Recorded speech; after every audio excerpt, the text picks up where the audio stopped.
దేవాదుల ప్రాజెక్టులో మరి ఎక్కడెక్కడ ఏమన్నా డెఫిషియన్సీస్ గతంలో జరిగి ఉండి ఇప్పుడు కొందరు మిత్రులు పంపింగ్ విషయం మాట్లాడారు, మరి పెద్దలు టనల్ విషయం మాట్లాడినారు. ఈ విషయాలన్నీ కూడా దయచేసి కొన్ని మాకు వారసత్వంగా వచ్చిన విషయం కూడా మరి మీడియా మిత్రుల ద్వారా యావత్ తెలంగాణ ప్రజానీకం తెలియజేస్తున్నాం. అయినా సరే గుర్తుపెట్టుకోండి, చంద్రబాబు నాయుడు గారి ఈ ప్రాజెక్టుని 2001లో కొంత కన్సెప్షన్ జరిగింది. ఇప్పుడు 2026 మరి చాలామంది ముఖ్యమంత్రులు మారినరు. కానీ నా దృఢ నమ్మకం మరి ముఖ్యమంత్రి రేవంత్ రెడ్డి గారి నాయకత్వంలో ఈ దేవాదుల ప్రాజెక్టు సంపూర్ణ రూపంలో 2027 చివరిలో పూర్తయి 5.5 లక్షల ఎకరాల ఆయకట్టుకి గోదావరి నది జలాలు అందజేయబోతున్నామని చెప్పి నేను మనవి చేస్తున్నా. అదేవిధంగా నార్త్ తెలంగాణలో చాలా జిల్లాలకి ఇక్కడి నుంచి డ్రింకింగ్ వాటర్ సప్లై కూడా జరుగుతుంది. మరి వరంగల్ నగరానికి కూడా డ్రింకింగ్ వాటర్ ఇక్కడి నుంచే సప్లై చేయడం జరుగుతుంది. తప్పనిసరిగా దేవాదుల ప్రాజెక్ట్ని వేగవంతం చేసి అన్ని విధాలుగా ఇప్పుడు ముఖ్యమంత్రి గారు ప్రకటించారు.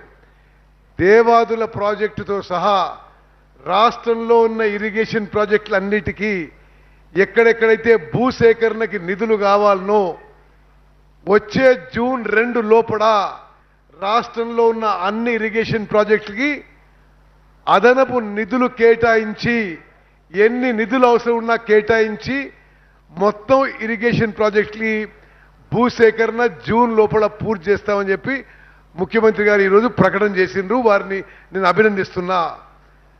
అదేవిధంగా ఇరిగేషన్ శాఖకి, ఇరిగేషన్ ప్రాజెక్టులకి, ప్రత్యేకంగా దేవాదుల ప్రాజెక్టుకి అదనపు నిధులు కేటాయింపజేసి మరి నేను మళ్ళీ చెప్తున్నాను, నవంబర్ డిసెంబర్ 2027లో పూర్తి చేసే దిశగా ఒక ప్రణాళికబద్ధంగా ముందుకు పోతామని చెప్పి నేను మనవి చేస్తూ, చివరిగా ఎక్కువ టైం లేదు, ముఖ్యమంత్రి గారు మాట్లాడారు కాబట్టి నేను చాలా షార్ట్గా ముగిస్తున్నా.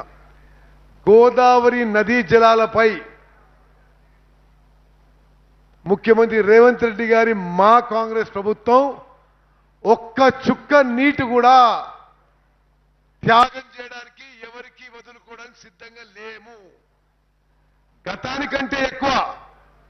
గతానికంటే ఎక్కువ కృష్ణా గోదావరి నదీ జలాలు, తెలంగాణ నీటి వాటాలు, నీటి హక్కులు కాపాడడానికి మరి అన్ని ఫోరమ్స్లో, రివర్ మేనేజ్మెంట్ బోర్డులో కానీ, ట్రిబ్యునల్లో కానీ, సుప్రీంకోర్టులో కానీ, కేంద్ర ప్రభుత్వంతో కానీ ఎక్కువ పోరాటం చేస్తున్నాం.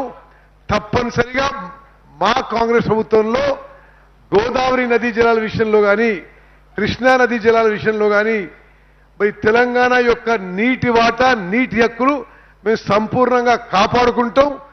గోదావరి నది మీద అన్ని ప్రాజెక్టులు, పెండింగ్లో ఉన్న ప్రాజెక్టులన్నీ కూడా పూర్తి చేస్తాం.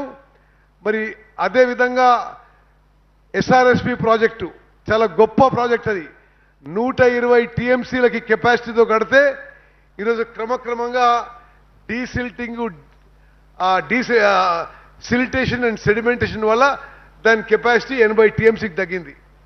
ఎస్ఆర్ఎస్పి డీసెడిమెంటేషన్ అండ్ డీసిల్టింగ్ కూడా చేపడతాము. కడెం ప్రాజెక్టు ఆల్రెడీ చేపట్టినాము. కడెం